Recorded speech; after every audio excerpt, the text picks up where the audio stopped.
Supi senantiasa menyebarkan subhat-subhatnya di tengah-tengah masyarakat. Nah, teman-teman sekalian, di sini kita akan membahasnya. Tonton video ini hingga selesai agar kita menemukan fakta yang sebenarnya.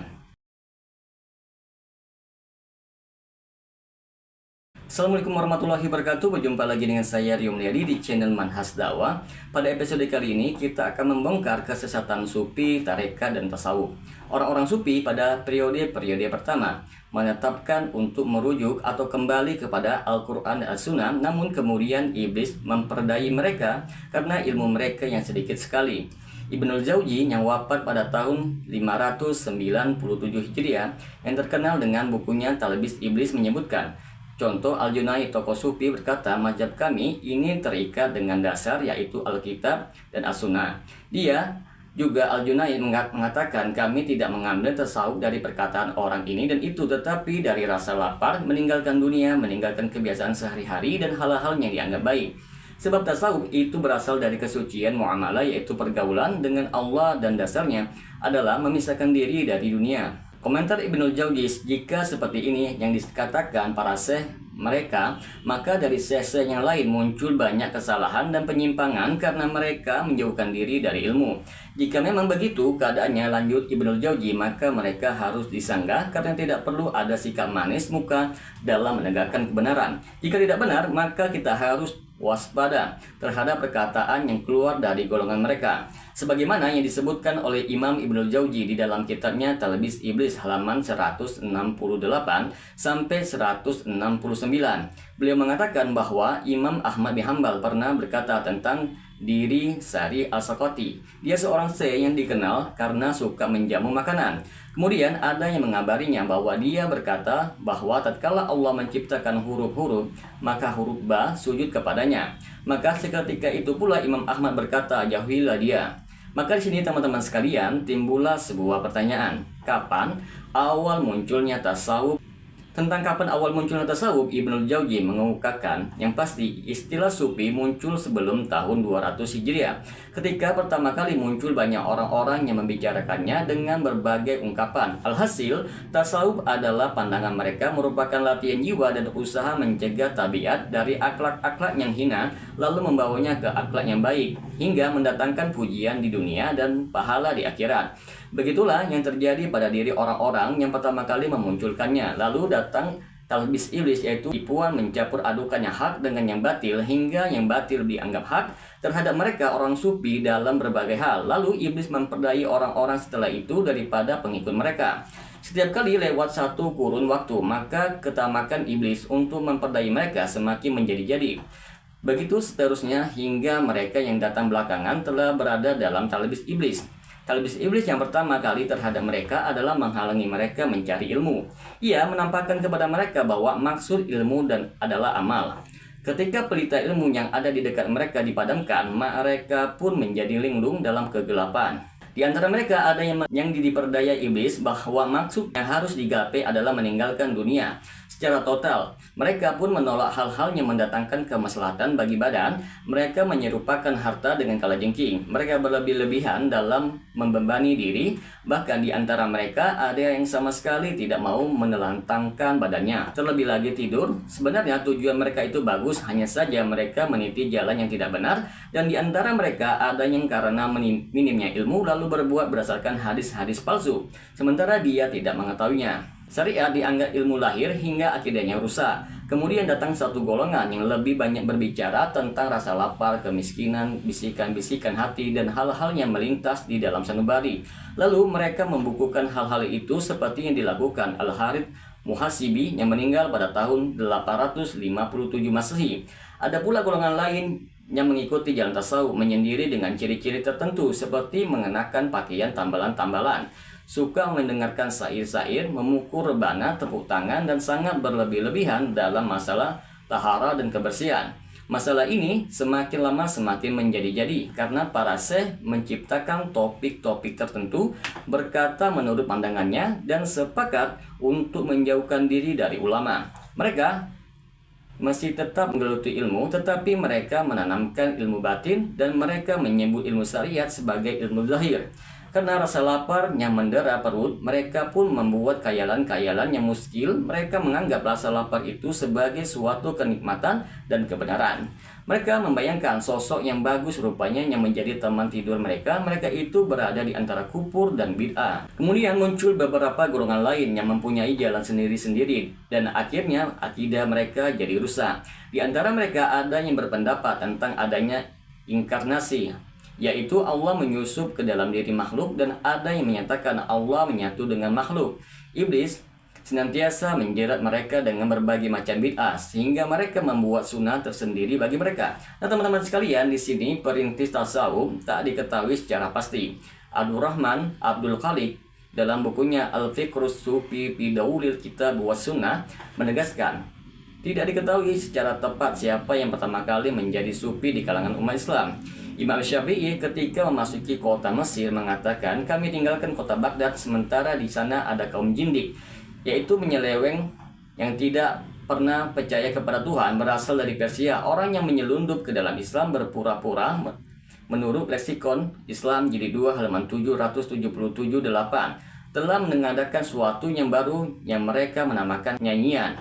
Kaum jindik yang dimaksud Imam Syafi'i adalah orang sufi, dan as-sama' yang dimasukkan adalah nyanyi-nyanyian yang mereka dendangkan sebagaimana dimaklumi. Imam Syafi'i masuk Mesir pada tahun 199 Hijriah. Perkataan Imam Syafi'i ini mengisyaratkan bahwa masalah nyanyian merupakan masalah baru, sedangkan kaum jindik tampaknya sudah dikenal sebelum itu. Alasannya Imam Syafi'i sering berbicara tentang mereka, di antaranya beliau mengatakan, seandainya seorang menjadi sufi pada pagi hari, maka siang harinya sebelum zuhur ia menjadi orang yang dungu. Dia, Imam Syafi'i, juga pernah berkata, sebagaimana dinukilkan oleh Imam Ibnul Jauzi di dalam kitabnya Talbis Iblis halaman 371, tidaklah seorang menekuni tasawuf selama 40 hari, lalu akalnya masih bisa kembali normal selamanya. Semua ini menurut Abdurrahman Abdul Khaliq menunjukkan bahwa sebelum berakhirnya pada abad kedua Hijriah, terdapat satu kelompok yang di kalangan umat Islam dikenal dengan sebutan Zanadiqah, dan terkadang dengan sebutan mutasawwifah, yaitu kaum sufi. Imam Ahmad yang hidup sejaman dengan Imam Syafi'i dan pada mulanya berguru kepada Imam Syafi'i. Perkataan Imam Ahmad tentang keharusan menjauhi orang-orang tertentu yang berada dalam lingkaran tasawuf banyak dikutip orang.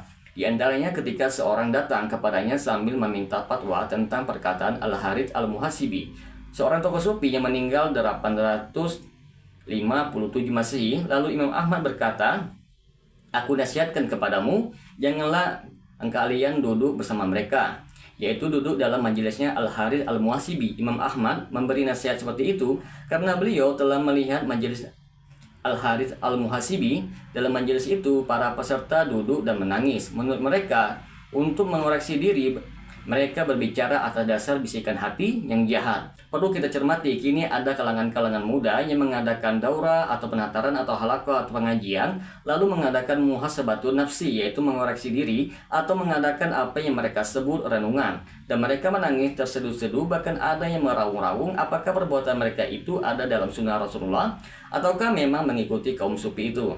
Nah, teman-teman sekalian, pada abad ketiga Hijriah, sufi mulai berani semua tokohnya dari Parsi. Tampaknya Imam Ahmad bin Hambal mengucapkan perkataan tersebut pada awal abad ketiga Hijriah. Namun sebelum abad ketiga berakhir, tasawuf telah muncul dalam hakikat yang sebenarnya. Kemudian tersebar luas di tengah-tengah umat, dan kaum sufi telah berani mengatakan sesuatu yang sebelumnya mereka sembunyikan. Jika kita meneliti gerakan sufisme sejak awal perkembangannya hingga kemunculan secara terang-terangan, kita akan mengetahui bahwa seluruh tokoh pemikiran sufi pada abad ketiga dan keempat Hijriah berasal dari Parsi. Kini namanya Iran, dulu pusat agama Majusi kemusyrikan yang menyembah api, kemudian menjadi pusat agama Syiah.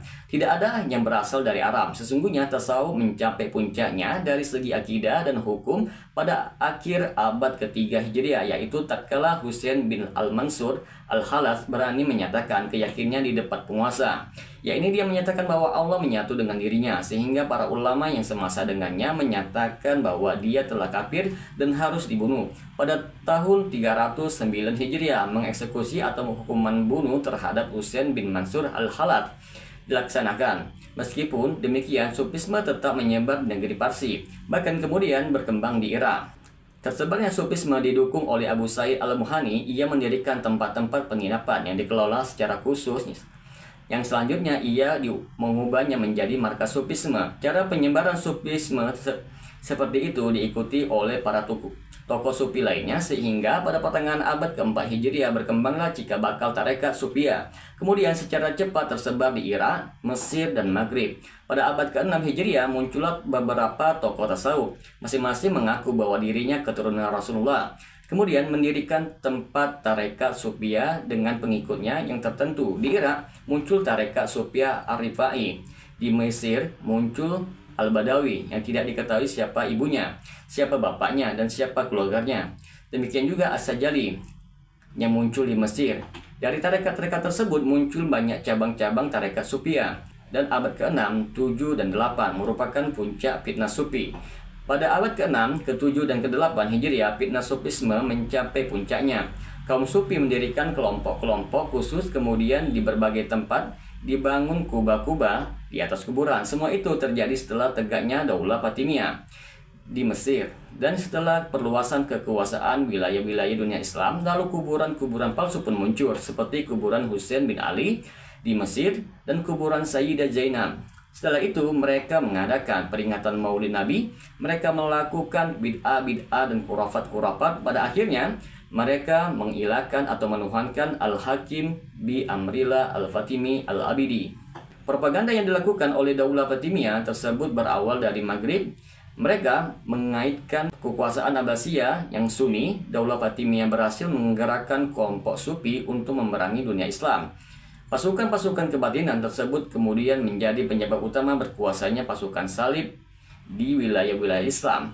Pada abad ke-9, ke-10, dan ke-11 Hijriah, telah muncul berpuluh-puluh tarekat Sufiyah. Kemudian akidah dan syariat Sufi tersebar di tengah-tengah umat.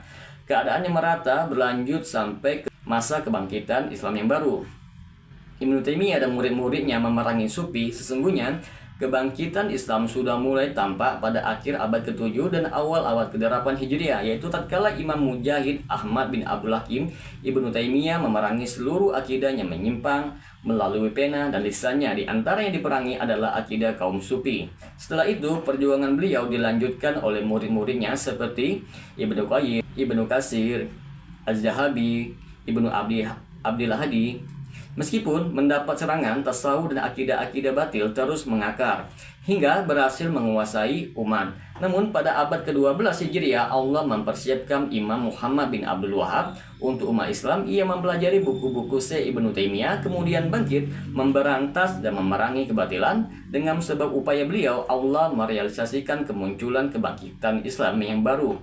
Dakwah Muhammad bin Abdul Wahab disambut oleh orang-orang mukhlis di seluruh penjuru dunia. Namun, Daulah Sufisme tetap memiliki kekuatan di berbagai wilayah dunia Islam, dan simbol-simbol tasawuf masih tetap ada. Simbol-simbol tasawuf yang dimaksudkan adalah kuburan-kuburan syekh atau guru-guru sesat dan akidah-akidah yang rusak dan yang batil. Semoga dengan sedikit penjelasan ini dapat memberikan manfaat bagi teman-teman sekalian. Dan apabila channel ini bermanfaat bagi teman-teman sekalian, silakan subscribe dan share. Semoga bermanfaat. Assalamualaikum warahmatullahi wabarakatuh.